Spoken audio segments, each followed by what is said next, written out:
the paragraph.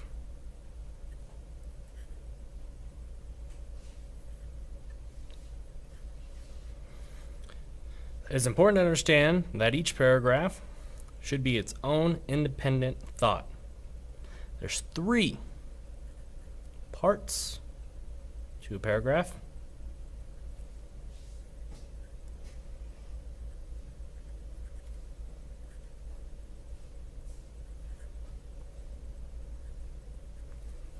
Okay. First, there has to be an intro. Okay. This is a sentence. Sometimes it could be more. Okay. That introduces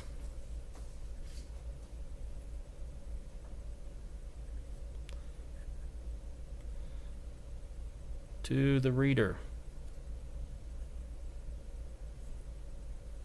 This is what I am going to talk about in this paragraph. You have to have an introduction sentence, okay, for your reader to understand what's going on. The second part is basically the body of your paragraph. Okay, for a social studies paper, this is where you add facts. Okay, you add data, potentially, details, examples, depth, reasoning to your paragraph. Okay, and that's where it's going to come in there. Most of the time, if you are writing a good, solid paragraph, you're going to have at least one sentence for your intro, if not multiple. Your body, if you include at least facts, data, details, examples, depth, reasoning, if your paragraph is worthy of actually being written, you should probably have at least,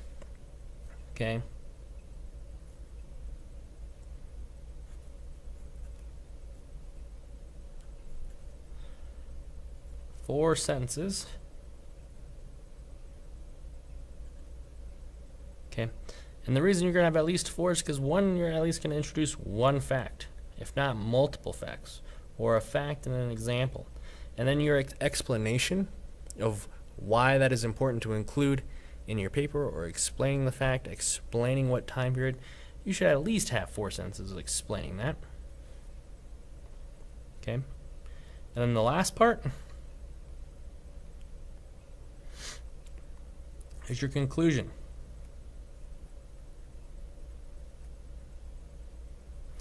Okay, and this is either a sentence, okay, it could always be more. You could have 2 or 3 sentences as your summary, okay. Sentence to wrap up,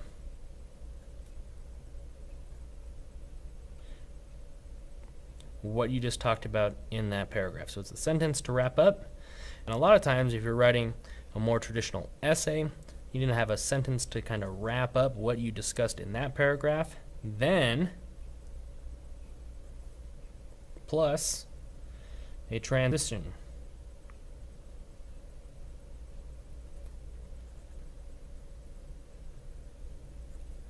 Okay.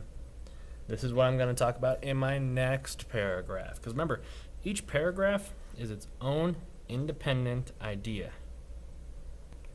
Okay. So to summarize, we must understand that there's 3 parts to each paragraph. 1, there's an intro. You need to introduce the topic to the reader. Introduces to the reader. Okay. Next, your body. You're going to have facts, data, details, examples, depth, reasoning. And we try to aim for at least 4 sentences. The more, okay, the better, as long as you're not rambling on. But you should not be able to discuss and introduce an idea in less than 4 sentences. Okay. So aim for that number, if not more. Then your conclusion, you need to have a sentence to wrap up, or if you're writing an essay, you need to have a sentence to wrap up plus a transition sentence. Hey, this is what I talked about in this paragraph, and then this is what I'm going to introduce in my next paragraph. Okay. If we can follow this guideline as a general rule of thumb, we can get away from poorly written paragraphs and making sure that we fully explain the material that needs to be covered.